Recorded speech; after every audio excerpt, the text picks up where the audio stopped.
Hello everyone, मैं doctor Harish शाही आज आपके लिए लेके आया हूँ एक ऐसा चैप्टर जिसका नाम है डिमांड एनालिसिस।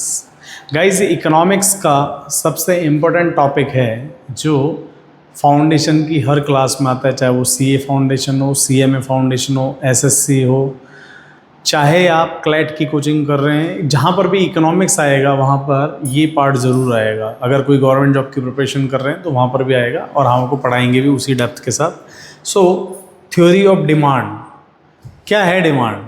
डिमांड का मतलब है to ask for something. Generally हम जब किसी भी चीज़ को मांगते हैं किसी से तो हम कहते हैं यार इसने इस चीज़ की डिमांड कर दी, ठीक है।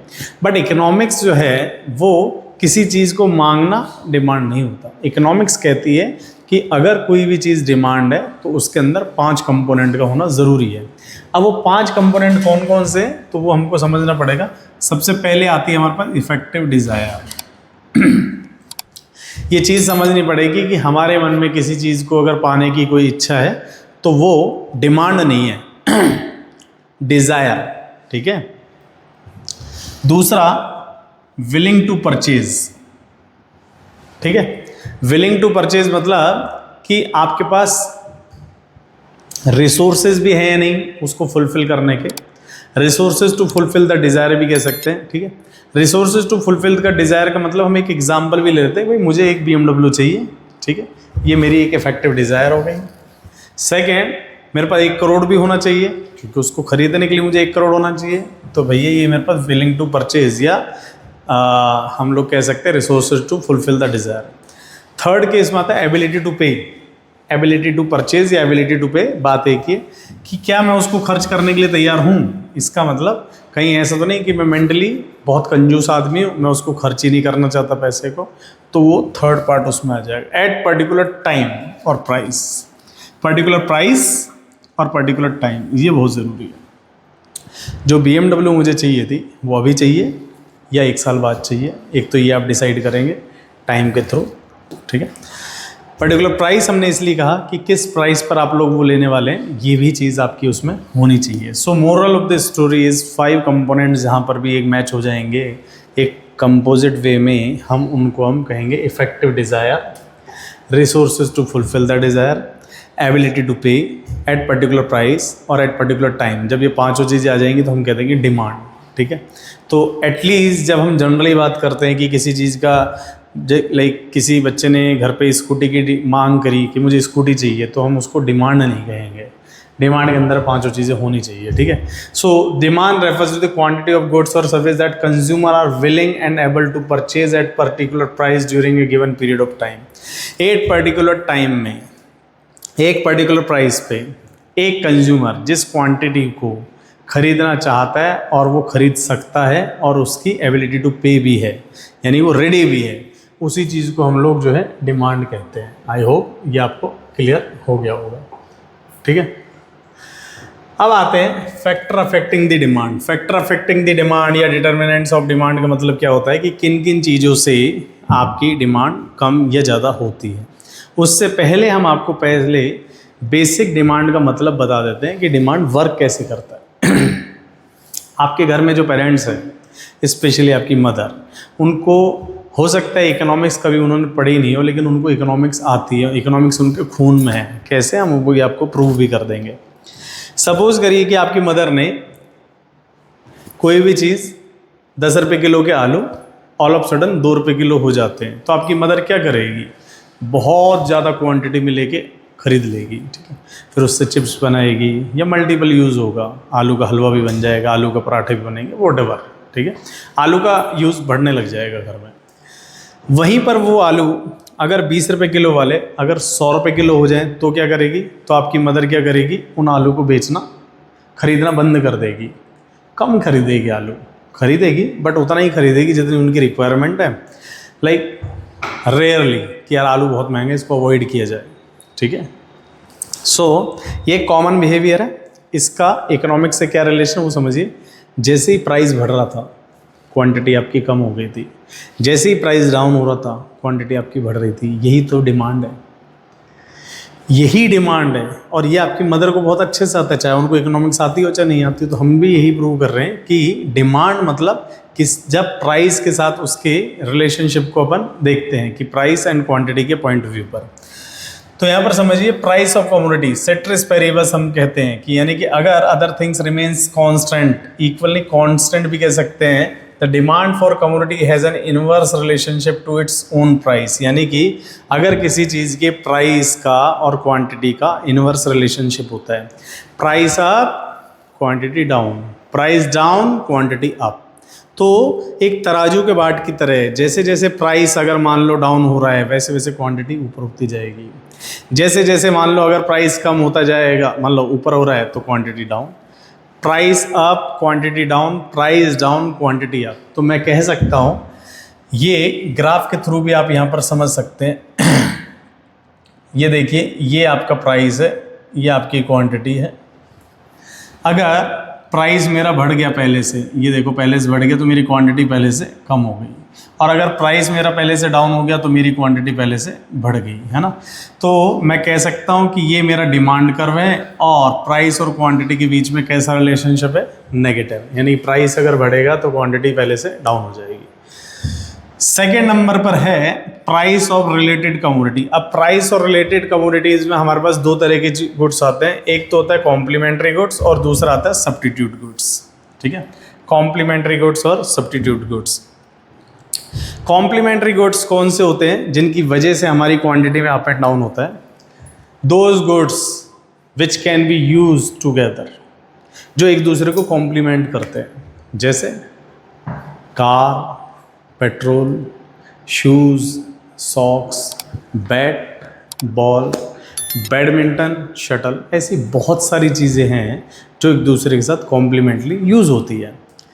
पेन, इंक, चॉक डस्टर, है ना, pant shirt, jeans T shirt, कुछ भी जो एक साथ कंबाइंड बेसिस पे यूज़ होता है। सो हमारा यहाँ पर कहना है गुड्स दैट कंज्यूम टुगेदर, यानी कि जिसको आप कंजप्शन एक साथ करेंगे। When price rise demand falls. अब आप खुद सोचिए कि अगर हम बात कर रहे हैं सिंपली कार के प्राइस की और हम बात कर रहे हैं यहाँ पर क्वांटिटी ऑफ पेट्रोल की, सिंपल सा लॉजिक समझने की कोशिश करना। ये कार का प्राइस है, ये पेट्रोल की क्वांटिटी है। अगर कार महंगी हो जाएगी, अगर सोचिए कार महंगी हो रही है तो पेट्रोल की क्वांटिटी कम बिकेगी क्योंकि लोग पेट्रोल यूज़ करना कम कर देंगे। तो ये वाला हो गया। अगर मान लेते कार सस्ती हो गई, 100 रुपये की कारें होगी तो हर घर में कार रहेगी, 100 की कार होगी तो हर घर में कार चलेगी तो पेट्रोल ज़्यादा यूज़ होगा।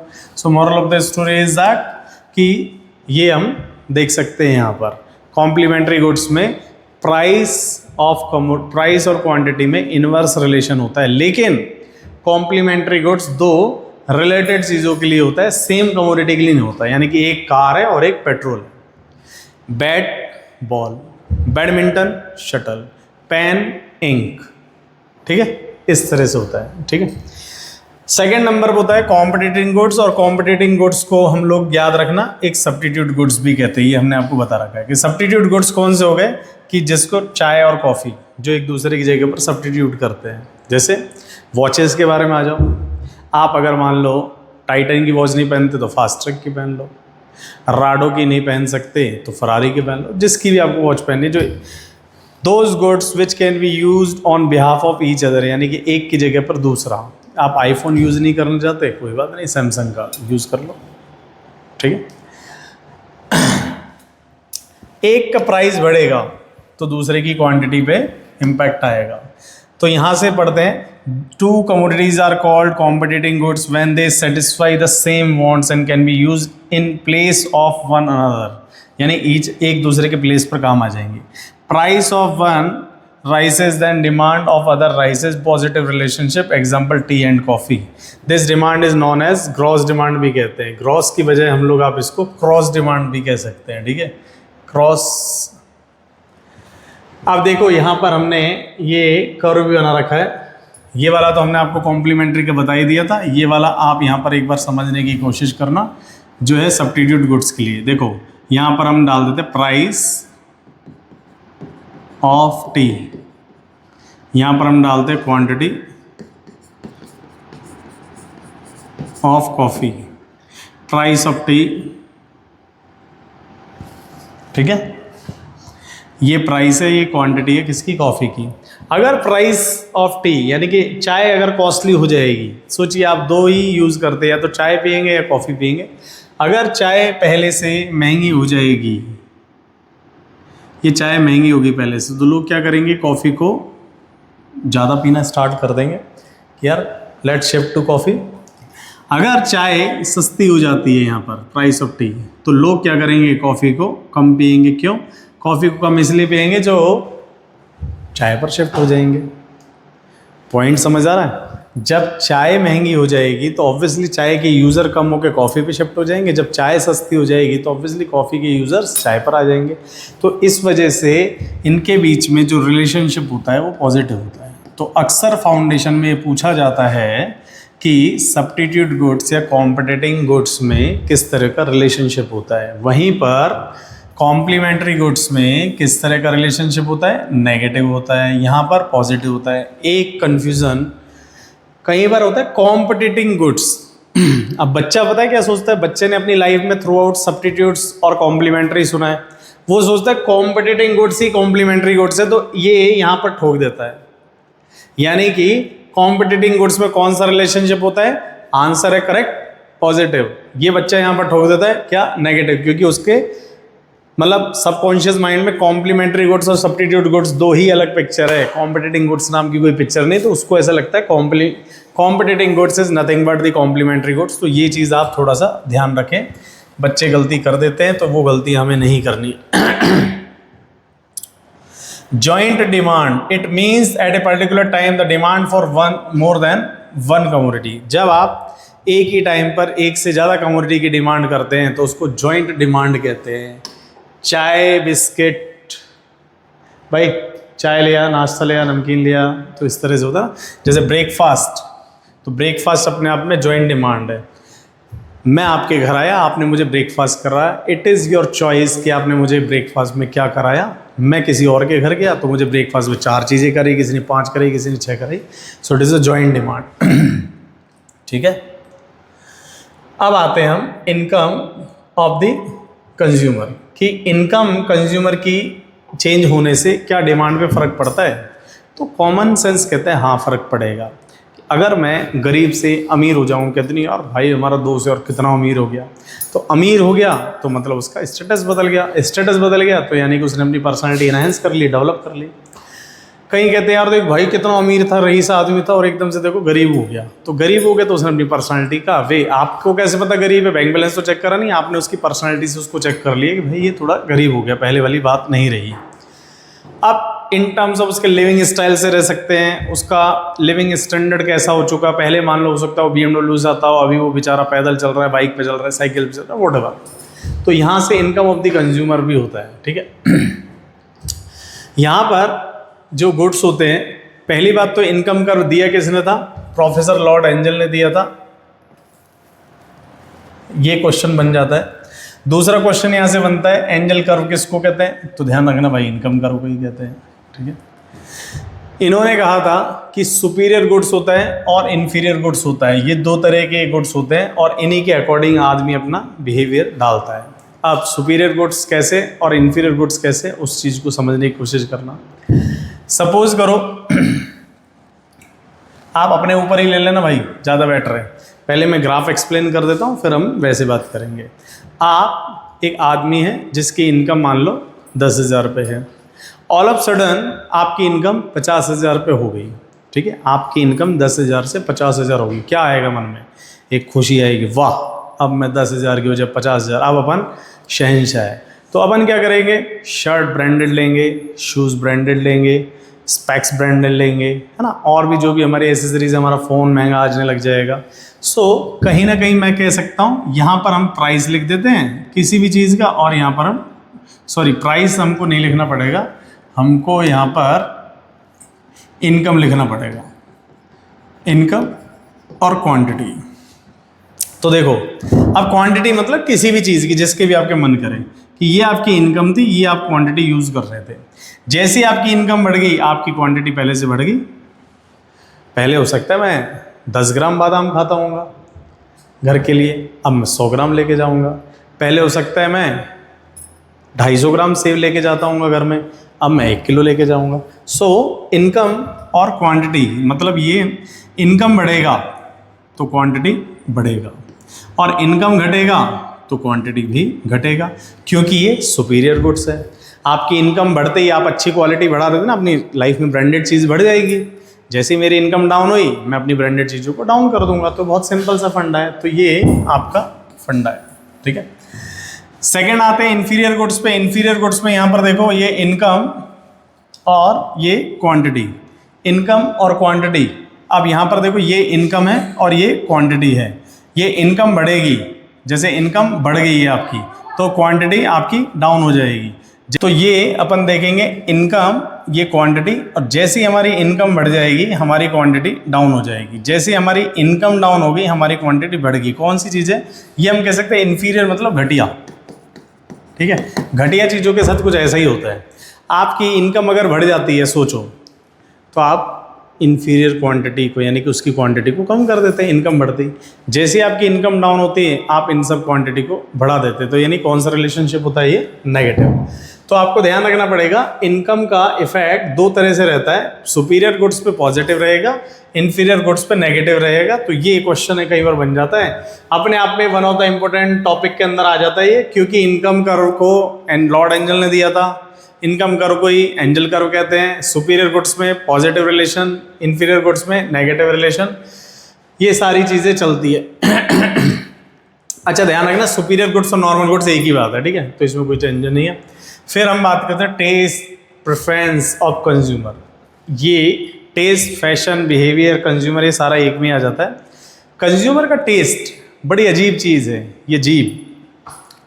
कई बार जो चीज़ आपको अच्छी लगती है एक टाइम तक वो बाद में एक बुरी लगने लग जाती है, और कई बार जो चीज़ आपको बहुत बुरी लगती है एक सर्टेन टाइम के बाद वो बहुत अच्छी लगने लग जाती है। जैसे पत्ता गोभी, आपने सुना भी होगा पत्ता गोभी के बारे में, ठीक है। लोग कहते हैं कि पत्ता गोभी खाने से उसका एक कीड़ा आता है जो दिमाग में चला जाता है, तो वो खाने से अगर आपका ऐसा मानना है कि भाई कीड़ा आएगा तो आप पत्ता गोभी नहीं खाएंगे, जबकि पत्ता गोभी ऐसा माना जाता है कि हेल्थ के लिए सबसे बेनिफिशियल होता है। तो अगर आप वेट लूज़ करना चाहते हैं तो पत्ता गोभी से बेस्ट कोई आज तक कोई चीज़ ही नहीं बनी। सो मेंटेलिटी, आपका टेस्ट, छोटे बच्चे को दूध से मज़ा आता है, बड़े आदमी को बियर से मज़ा आता है, दारू से मज़ा आता है, तो उसका टेस्ट। बिहेवियर, हर आदमी का बिहेवियर, जैसे अगर हम एक स्कूल पार्टी की बात करें तो स्कूल पार्टी में टॉफ़ी चॉकलेट देना ही अपने आप में एक बिहेवियर हो जाता है। तो उसकी वजह से स्कूल में टॉफ़ी चॉकलेट्स वगैरह की डिमांड जो है बढ़ती रहती है, जैम्स हो गया, है ना। वहीं पर जब हम ऑफिस पार्टी होती है तो ऑफिस पार्टी कभी भी चॉकलेट और टॉफ़ी से बात ही नहीं बनती। वहाँ पर भैया क्या चाहिए? ड्रिंक चाहिए, वाइन्स चाहिए, है ना, वोडका चाहिए, क्लब चाहिए। तो इन सब चीज़ों की डिमांड कंज्यूमर टेस्ट, फैशन और बिहेवियर पर रहती है। आपका फैशन बिहेवियर, जैसे अभी मान लो फीमेल का फैशन बहुत जल्दी चेंज होता है कि अगर कोई सपोज करो एक नया एक चीज़ है तो पोचू, अब नाम से ऐसा लगता है किसी पोछे की बात चल रहे हैं, तो पोचू अगर आ रहा है तो हर कोई फिर पोचू पोचू पोचू पहनेगा, तो उसकी डिमांड बढ़ जाएगी, ठीक है, सर्दियों में। और अगर जब आज से 15 साल 10 साल पहले पोचू नाम की कोई चीज़ ही नहीं थी तो क्या लगता था कोई पहन सकता है कैसे पोचू? दुनिया की ये क्या मतलब बिना डिज़ाइन का वो पहन के चल रही है। तो ये आपको इम्पैक्ट करेगा कि influence by taste, trend, fashion, advertisement, utility, effect by external sources such as, तो ये सभी चीज़ें बेकार होती हैं। अब टेस्ट, फैशन, बिहेवियर चेंज क्यों होता है उनको समझने की कोशिश करना। वेवलन इफेक्ट, ये इफेक्ट्स भैया एक ऐसी चीज़ है जो आपको हर कोई नहीं बताएगा। इन इफेक्ट्स को आप अच्छे से समझ लेना। एक एक क्वेश्चन कई बार बन जाता है कंपटीशन में, और बोर्ड क्लासेस में अगर आप हैं तो इनके बारे में पूछा जाता है। तो वेवलन इफेक्ट की बात कर रहे हैं। वेवलन इफेक्ट है क्या? Highly price goods are consumed by status seeking people like iPhone. एक कटा हुआ एप्पल लेने से हमारे स्टेटस सिंबल बढ़ता है। आप देखना जितने भी आईफोन यूज़र हैं वो अक्सर अपने पीछे कवर ही नहीं लगाते, ट्रांसपेरेंट कवर लगाएंगे ताकि हमारा कटा वाला सेव दिखता रहना चाहिए। अगर उनका कटा सेव नहीं दिखेगा तो उनको ऐसा लगता है कि हमारा पैसा ही वेस्ट हो गया। तो यानी कि they are compromised with their status symbol item and the quality of iPhone. उनको आईफोन की क्वालिटी से 80% आईफोन यूज़र को मतलब नहीं है, 20% बिजनेस क्लास को ज़रूर मतलब है। 80% जो आईफोन यूज़र हैं उनको आईफोन के पूरे फीचर्स के बारे में नहीं पता। वो पता है क्या करते हैं? कैमरा लिया, व्हाट्सअप चलाया, इंस्टा चलाया, स्नैप चलाया, दैट्स इट। 2-4 सावन वावन डाउनलोड करके गाने सुन लिए, बहुत है। आईफोन का रियल यूज़ अगर सीखना है तो आप किसी बिजनेसमैन से पूछना। आईफोन का सिस्टम, एन्क्रिप्शन, प्राइवेसी अगर आपको चाहिए तो हमको समझ आता है, एक बिज़नेस पॉइंट ऑफ व्यू से समझ आता है। क्योंकि आईफोन का कॉस्ट इतना बड़ा क्यों है? क्योंकि वो बिज़नेस फ़ोन है भाई। लेकिन लोगों ने उसको ऐसा हंगामा कर रखा है, ऐसा हल्ला काट रखा है ना आशिकगिरी में यूज़ करने के लिए। आईफोन लिया, इस तरह से पकड़ा, हाँ भाई क्या बोल रहा है, इस तरह से। तो ये चीज़ आपको देखनी पड़ेगी कि वेवलन इफेक्ट जो है हमारे पास किसके लिए है? IPhone. Snob effect. Demand decrease when the same commodity become common. This effect is functional of consumption of others. Snob effect का मतलब ही होता है कि जब कोई चीज़ चल रही है और चलते चलते चलते चलते बहुत कॉमन होने लग जाए तो उसके बीच में उसके प्राइस कहीं ना कहीं डाउन होते जाते हैं। कोई भी पर्टिकुलर ट्रेंड देख सकते हैं, फैशन का देख सकते हैं, मोमोज देख सकते हैं। खाने के पॉइंट ऑफ व्यू बात करेंगे। पहले मोमोज जो है आज से 4 या 5 साल पहले एक डिफरेंट होता था यार, मतलब बहुत रेयरली दिखता था किसी पर्टिकुलर जगह पर। लेकिन आज की डेट में इतना कॉमन हो चुका है ना, हर 4 कदम के बाद सीधी शक्ल मोमोज की आ जाती है। एक मोमोज बेचने वाला होता है, चाहे वो किसी भी तरह से बेच रहा हो, चाहे वो अपनी कार्ट पर बेच रहा हो, चाहे वो मान लो वो वेंडर है, ठेले वाला है, या फिर एक शॉप है, प्रॉपर कैफ़े है, हर जगह आपको ये चीज़ तो दिखेगी। तो स्नॉब इफेक्ट है और इसकी डिमांड ऑटोमेटिकली डिक्रीज हो रही है अब, क्योंकि बहुत कॉमनली यूज़ होने लग गया है। ठीक है, जस्ट लाइक पहले के टाइम पर पाव भाजी, चाउमीन बहुत ज़्यादा होता था। हर शादी में आपको चाउमीन पाव भाजी मिलती थी। अब बहुत सारी शादीज़ में आप देखते हैं चाउमीन पाव भाजी कम होने लग गई या नहीं होती, जस्ट बिकॉज ऑफ कि बहुत कॉमन होने लग गया है ना। तो उसकी वजह से डिमांड डिक्रीज हो जाती है जब कोई चीज़ कॉमन हो जाती है। एक आता है हमारे पास बैंड वैगन इफेक्ट। और बैंड वैगन इफेक्ट भी अपने आप में काम है। Demand increase after knowing that other are also consuming the same thing. ये फीमेल के साथ बड़ा पंगा होता है कि जब फीमेल मार्केट में जाती है तो फीमेल की क्या करती है, दुकानदार उसको बेचता है, मैडम ये वाला सूट खरीदिए, ये आलिया ने पहना था, ये कटरीना ने पहना था, ये फलाना ने पहना था, ये ढीमके ने पहना था, इस तरह से। तो वो बहुत ज़्यादा दिक्कत करता है bandwagon effect. Demand increase after knowing that other are also consuming the same thing, exact opposite to snob effect. वहाँ पर डिमांड कम हो रही थी क्योंकि सब यूज़ कर रहे हैं, यहाँ पर डिमांड बढ़ रही है क्योंकि सबको ऐसा लग रहा है। डेमोन्स्ट्रेशन, जिसको हम डेमो कहते हैं। डेमो में कई बार आपने देखा होगा कोई रणवीर सिंह ने कोई जैकेट पहनी और कहा कि भैया ये इटालियन लेदर है, तो दुनिया के सारे आदमी उसी जैकेट को पहन लेंगे, चाहे वो कैसे भी दिखते हो, चाहे रणवीर सिंह के 1% भी नहीं दिखते, और उन्हें अपने आप को फील हो रहा था कि वो रणवीर ने ये पहनी थी। ठीक है, ये ऐसा एक बार नहीं कई बार होता है। तो डेमोन्स्ट्रेशन इफेक्ट, जितने भी एडवर्टीजमेंट इंडस्ट्री होती है वो डेमोन्स्ट्रेशन इफेक्ट को बहुत ज़्यादा मानती है। और ये मानती है कि जो उनके इन्फ्लुएंसर्स हैं, आजकल इन्फ्लुएंसर मार्केटिंग और होती है, वो इसी का इफेक्ट है कि जो इन्फ्लुएंसर बोलेगा वैसे ही कुछ होगा। क्योंकि हम जिससे भी इन्फ्लुएंस्ड हैं वो जैसा कर रहा है, जैसे वीट है ना और लक्स, कोई भी कॉस्मेटिक आइटम तो इन्फ्लुएंसिंग के बेस पर चलता है, तो वो pure and pure demonstration effect पर होता है। ठीक है, तो ये सारी चीज़ें कंज्यूमर टेस्ट, फैशन और बिहेवियर के ऊपर आती है। नेक्स्ट आता है कंज्यूमर्स एक्सपेक्टेशंस।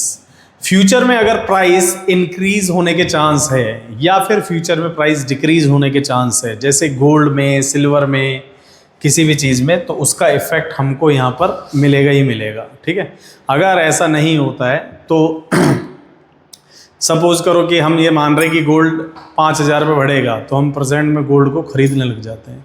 हमको ये लग रहा है कि अगर गोल्ड 10,000 रुपये गिरेगा तो हम प्रेजेंट में डिमांड को कम कर देंगे, तो उसका इफेक्ट यहाँ पर आता है। नेक्स्ट है साइज ऑफ पॉपुलेशन। अगर पॉपुलेशन बढ़ेगी कहीं की भी, जैसे एक गांव है वहाँ पर मात्र 100 लोग रहते हैं, तो वहाँ पर उस चीज़ की डिमांड किसी भी चीज़ की कम होएगी, और जहाँ पर लोग अगर ज़्यादा हैं, मान लो हज़ारों लोग हैं, तो वहाँ पर उस चीज़ की डिमांड जो है कम हो जाएगी। ठीक है, फिर है वेदर एंड क्लाइमेट।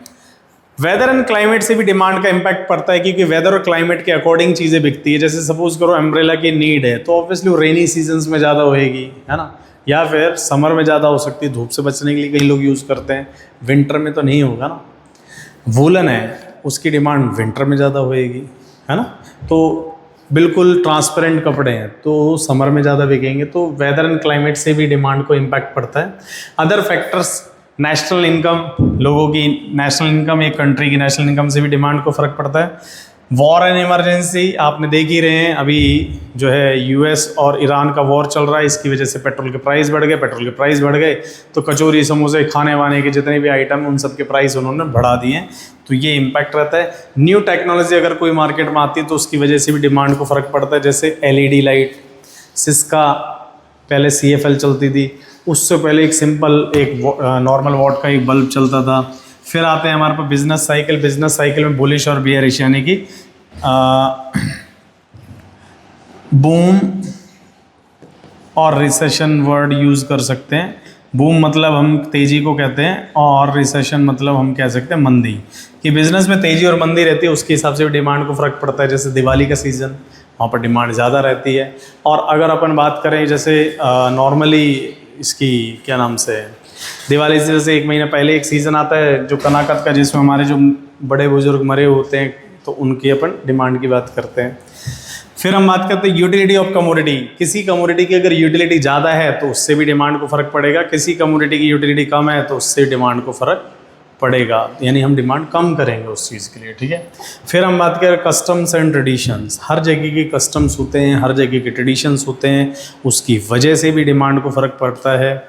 जैसे नवरात्रि के टाइम पर लाल चुन्नी, है ना, नारियल, इस तरह की चीज़ों की डिमांड ज़्यादा होती है।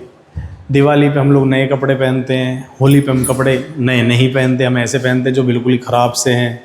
और इसके अलावा एक आपका जो होता है क्या नाम से, रक्षाबंधन, उस पर भी नए कपड़े पहनते हैं। ठीक है, competition in the market. Competition अगर मार्केट में ज़्यादा है तो उसका इम्पैक्ट डिमांड पर पड़ेगा, अगर कंपटीशन अगर कम है तो उसका इम्पैक्ट भी डिमांड पर पड़ेगा, यानी कि डिमांड कम या ज़्यादा कंपटीशन की वजह से हो सकती है।